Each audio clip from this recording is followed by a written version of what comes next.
when you exceed host memory, it can lead to ballooning, right?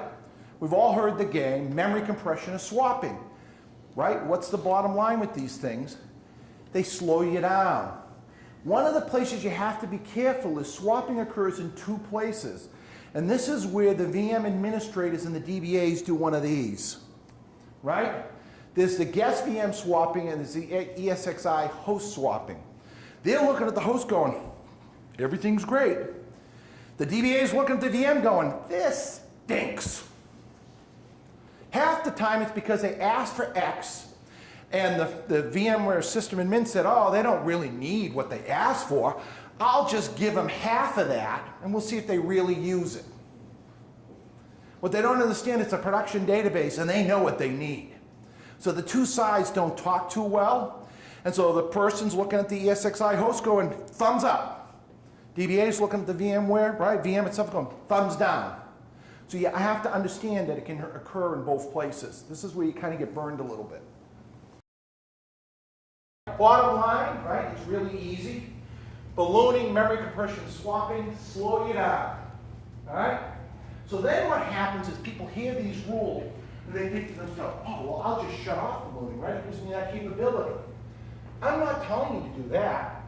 I'm telling you that ballooning is your first line of defense. It's part of a normal process of it protecting itself. Total memory demand, right? Because memory, we want to understand how it's written. Active memory of the VMs plus memory overhead minus what I call deduping. I don't know why VMware calls it transparent page sharing. All right, I guess, great. But what they really do a good job of is being really efficient about memory. And in fact, I would argue that if you put like operating systems on the same physical host, it's smart enough to know that the operating systems are the same and it will start to dedupe. And you really get a lot of memory compression. They do memory management better than anybody I've ever seen in the industry. And so you can really get a lot of benefit by putting the Windows systems on one physical host, etc. Because you'll really get that memory compression working in your favor. The other thing is, you don't have to spend a lot of money. They have a great tool. It's called ESX Top. And it's got lots of capabilities. And the first thing is the DBAs are afraid of it. And I think to myself, why are you afraid of it? Isn't it like the top command in Unix? It really is. And so if you kind of read up about it, it's really not that bad. But everything you want to know about what's going on is there. You just got to take the time to understand it. And if you go out to their system, right, they've got lots of great documentation that tells you all the things that are available to you from a management perspective. And then I always say, hint, hint, hint, hint. 90% of your problems are going to be caused by the storage subsystem. So if you're having problems, why don't you go to section 4.2? Probably a pretty good guess of where to start. Reservations. The VM is only allowed to power on if the CPU and memory reservations are available. This is really an important thing in a business critical app because you really don't want the Oracle database swapping in and out. You really want to give it what it needs. But one of the things that I thought was subtle is that when you set the CPU, that's not a guarantee of CPU. It's kind of like, this is what I'd like. How many times in life do you get what you like? Not always, right?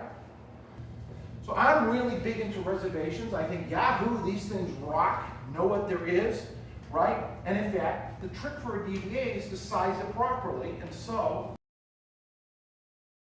you got to look at the stack of things that Oracle needs. If you want to be a lazy approach, then look at the size of the SGA, add in the size of the operating system, you're pretty close. But don't be concerned, right? So setting the memory reservation to protect this. So large database DB memory caches more data blocks, can minimize access to disk. Well, if you've been tuning databases, you learn all day long, right? DB block buffers and things, right? But don't be concerned if the reservation and the configured memory might be the same. Right? This is about giving the database what it needs up front so that it doesn't have to go hunt and peck for it later. Right? Hardware-assisted virtualization. If we don't think virtualization is here to say that then we've got very stupid people in the hardware environment. No, we don't have stupid people. They're making good bets. They're investing billions of dollars to make these boxes run virtualization better. If that's a no-brainer to tell you where the industry's going. There's nothing bad about it. In fact, I use the analogy, VMware rocks with the Kool-Aid guy. Just don't tell the Kool-Aid people I use that, okay? Because you'll get me in a lot of trouble, right? And in fact, it's this capability that allowed you to use 64-bit VMs. We all know the amount of memory you can get from 32 to 64. I did the calculation one day and it was frightening what it really meant in terms of order of magnitude. And so you're seeing a natural evolution of what's going on. Hardware-assisted system calls, right? In 2006, 2009 was memory virtualization. That was huge. And oh, by the way, it's the reason you're going to get that 2 to 6% overhead factor.